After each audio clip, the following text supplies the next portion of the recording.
totally successful raid is flashed back to the carrier task force before the first bomb falls. Tora, Tora, Tora, Tiger, Tiger, Tiger. A single remote radar station is spotted the incoming raiders, but mistook them for a flight of B-17 due in from the mainland. The B-17s arrive and, like America itself, find themselves in the middle of a war that had not been declared. Yes, this is Tora, Tora, Tora, the surprise Japanese attack on Pearl Harbor, December 7th, 1941, and you are there. Imagine what it must have been like with 183 fighter cruisers from Japan's first air fleet that Sunday morning. Attack from the Japanese aircraft carriers Akaga, Kiryu, Soryu, and two new carriers, the Shogaku, the Suigaku, last an hour and 45 minutes. The Japanese caught us completely by surprise. When the first bombs began to fall, U.S. Army Air Corps pilots Kenneth Taylor and George Welch were just returning for a night on the down, hopped into their P-40s just like the one you saw take off a moment ago, and jumped into the action. The planes were fueled and armed for aerial combat, and the pilots soon found themselves in the middle of the real thing. These two brave second lieutenants caught up to the Japanese at Iwa, a Marine base and auxiliary field close to Pearl Harbor and Hickam Field. Taylor and Welch quickly ran out of ammunition, landed at Wheeler Field near the center of the island, refueled, reloaded, and took off to fight again.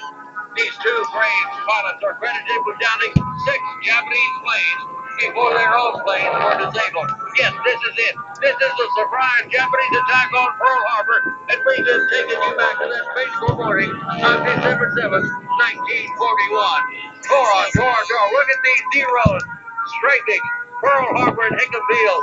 High overhead, you see the Val dive bomber diving down.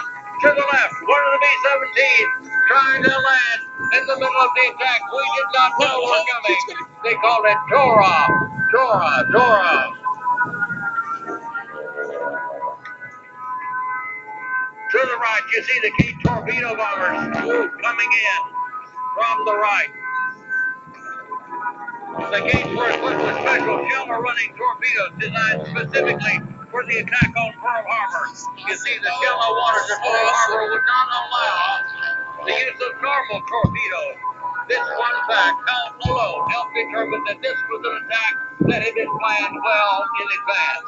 And this is it, the Tora attack on Pearl Harbor. The ground crews trying to shoot down the airplane, catching us completely by surprise that fateful Sunday morning. To your left, again, the key torpedo bombers. And after the torpedo bombers, high overhead, you see the Val dive bombers, armed with 1,700-pound armor-piercing shells made for 16-inch battleship guns, but converted to aerial bombs. These planes dive down on the Nevada and the Arizona. Anti-aircraft fire veered the bombers away from the Nevada on the first wave, but the Arizona wasn't that lucky. A bomb stabbed the Arizona through her forward magazines and exploded, touching off more than 1 million pounds of gunpowder. A sailor on the Nevada was watching. He saw the Arizona jump at least 15 to 20 feet up in the water and break into 2 pieces. The ship sank in less than 3 minutes, forever entrapping 1,200 American servicemen in an underwater tube. Yes, this is Tora, Tora, Tora, the surprise Japanese attack on Pearl Harbor, and you are there. You watch the Curtis B-40 Warhawk tailing the Japanese Zero, simulating those 2 brave pilots that were able to get into the air. High overhead, the Zeros. You see the key torpedo bombers, the Val dive bombers. Yes, this is Tora, Tora, Tora. At Bellows Field on the northeast coast of the island, 4 U.S. Army Air Corps pilots were racing to their B-40s. Just then, Japanese Zeros appeared and started trading runs like you see right in front of you. One B-40 pilot was killed just as he stepped into his cockpit. 2 other B-40s were down just as they got off the ground. The flight of 16 B-17s arrived from the mainland and are immediately attacked by the marauding Japanese Zeros. In the confusion, the B-17s were shot at by friend and foe and landed wherever they could, one in a pineapple field not far from Hickam Field. One B-17 pilot, a Major Landon, trying to land, said, "What a hell of a way to enter a war. Out of gas, unarmed, and no place to land." 8 of the B-17s actually made it to Hingham Field, adjacent to Pearl Harbor. Yes, ladies and gentlemen, in our giant chamber of imagination, we've taken you back to that fateful day of December 7th, 1941.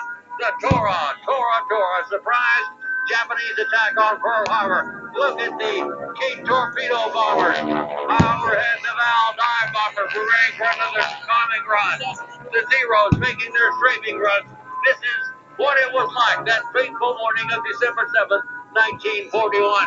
And you can imagine what it was like with 183 fighters and bombers. To your left, you see the B-17 coming in with just one wheel down, simulating the 16 B-17s that arrived from the mainland unarmed.